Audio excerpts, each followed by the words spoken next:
Olá, nono ano, tudo bem com vocês? Sejam todos bem-vindos à nossa aula. Hoje eu vou iniciar de uma forma diferente. Eu vou iniciar pedindo para vocês fazerem alguns exercícios para a semana que vem. Tá? E por que eu vou iniciar dessa forma? Porque esses exercícios que eu vou pedir para vocês fazerem agora no início da aula são exercícios referentes ao que nós estudamos na videoaula da semana anterior. Então eu vou deixar para vocês fazerem como dever de casa. Na próxima aula eu vou corrigir junto com vocês esses exercícios, tá? E vou deixar também outros exercícios.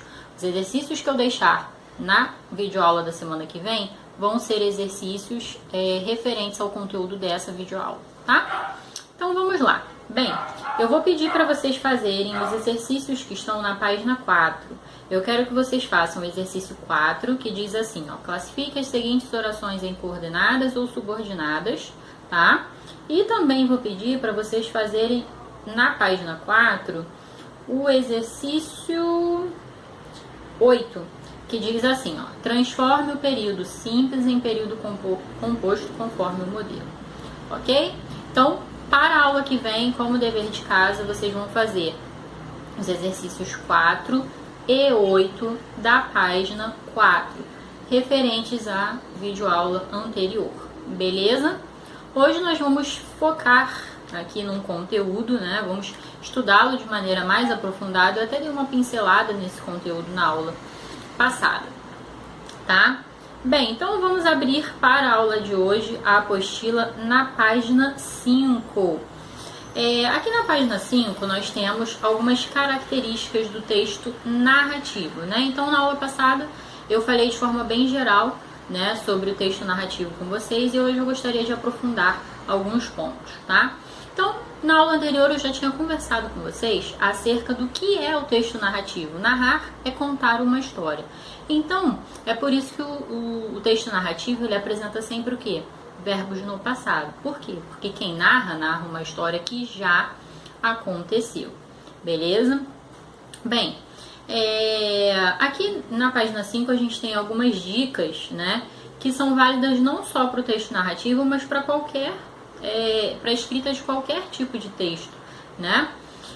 Porque, por exemplo, a gente precisa estruturar o nosso texto em parágrafos, tá? Cada parágrafo, ele tem uma unidade ali, né? Então, quando você sente que completou um assunto, encerrou um assunto, está na hora de abrir um novo parágrafo, tá? Então, é como que o parágrafo funciona como um módulo, né? Dentro do texto, que é um bloco coeso, uma unidade de sentido, a gente tem subdivisões, e aí são os parágrafos, tá? Eu vou pedir que vocês leiam aqui esse texto que fala que essa partezinha aqui, ó, formatação e estrutura dos parágrafos. Objetividade, concisão, né? Então a gente precisa sempre ter um projeto de texto, né? Sempre que a gente pensa em escrever um texto, a gente precisa fazer um rascunho, um esqueleto desse texto, colocar no papel as ideias, né? No caso do texto narrativo, a gente precisa escolher os personagens, pensar no enredo, tá? Em como vai ser o desfecho, e depois de tudo isso organizado, a gente consegue entregar um texto mais objetivo, um texto conciso, né, que não traga nem informações de mais, nem informações de menos, que seja coerente, tá? E que tenha início, meio e fim. Por quê? Porque escrever o texto, ele é como um tecido. Então você não pode deixar nenhuma pontinha solta desse tecido, tá? Então você tem que vir tecendo esse texto pouco a pouco. Então o tempo todo a gente precisa retomar informações que já foram dadas nesse texto para que nada se perca e acrescentar novas informações para que o texto também progrida, para que a gente não fique ali também enchendo linguiça, tá? Então vou pedir também que vocês leiam aqui esse trechinho da página 5 que fala sobre objetividade e concisão, tá? E também sobre coesão e coerência, ok? Bem, então, gente, vamos focalizar aqui a parte aqui da apostila, que começa assim, ó, narração, 2 pontos. Então, narrar é contar uma história, marquem aí. Ao contar a história, os fatos são apresentados em uma determinada sequência. Essa sequência é o que caracteriza o texto narrativo. Então, além dos verbos no passado, porque a gente está contando uma história, algo que já aconteceu, tá? Como o texto narrativo ele apresenta uma sequência de fatos, a gente vai usar também marcadores temporais. Então é muito comum no texto narrativo que os adjuntos adverbiais de tempo, tá? Por quê? Porque eles vão marcando a temporalidade desses fatos, tá? Então era uma vez, num dia nublado, tá? A menina foi à rua, nananã, nananã. Em 1950, num casarão. Então percebam que não só os adjuntos adverbiais de tempo, como também de lugar. Por quê? Porque os adjuntos adverbiais de lugar, num casarão, num terreno escuro, né? Pensando aí nos filmes nas narrativas de terror, a gente tem o quê? Os adjuntos adverbiais de lugar, que vão indicar o espaço narrativo, onde a narrativa se desenrola. Então, num castelo, tá? Num casarão antigo, tá? E também os adjuntos adverbiais de tempo, tá? Numa noite escura, um belo dia, tá? Em um belo dia. Então, a gente vai ter aí a presença dos adjuntos adverbiais de tempo e também de lugar e verbos no passado, ok? Além disso, quais são os elementos da narrativa? Primeiro, toda narrativa tem um fato, um elemento central. O que aconteceu, tá? Com quem aconteceu? Então, quais são os personagens envolvidos nessa narrativa? Então, a gente tem um fato central, a gente tem os personagens, tá? A gente tem também, como eu disse para vocês, o local onde aconteceu, o tempo, né?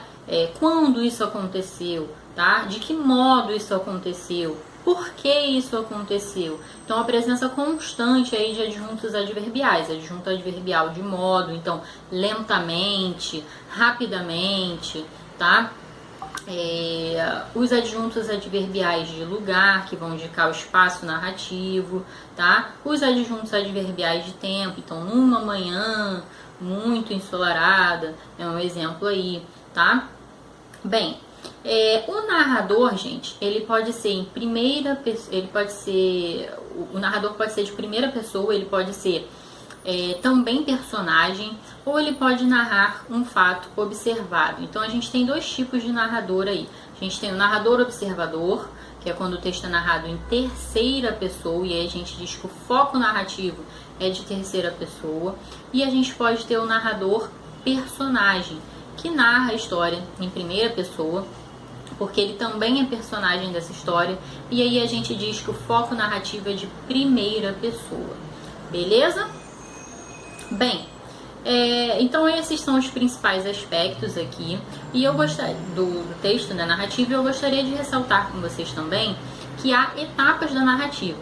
Vamos pensar aqui num conto de fadas, né, que é um texto já, um gênero textual muito conhecido de vocês, porque a gente ouve muito quando é bem pequenininho, né?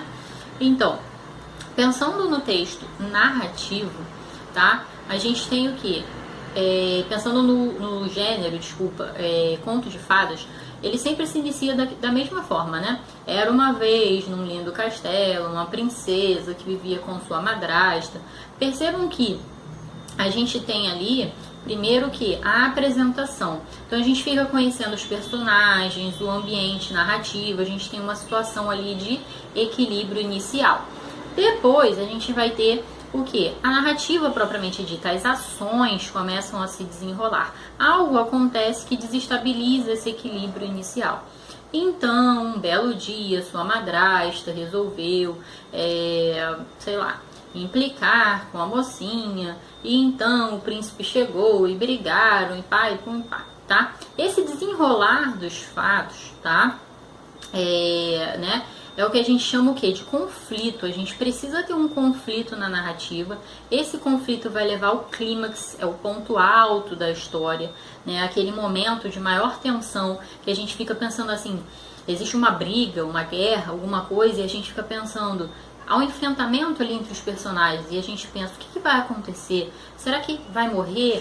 Será que a mocinha vai conseguir se casar com o príncipe? O que será que vai acontecer? E aí esse clímax leva ao desfecho, é o momento em que a história precisa ser resolvida, tá? E aí Geralmente, né, nos contos de fadas, a mocinha acaba se dando bem, fica com o príncipe. E como é que os contos de fadas terminam?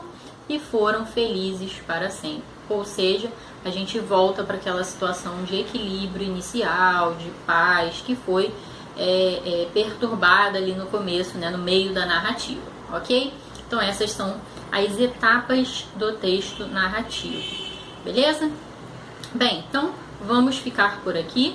Por hoje é só. Beijo e até a próxima aula. Não se esqueçam de fazer o dever de casa que foi solicitado no início da videoaula, tá? Página 4, questões 4 e 8, vamos corrigir na próxima aula. Beijo!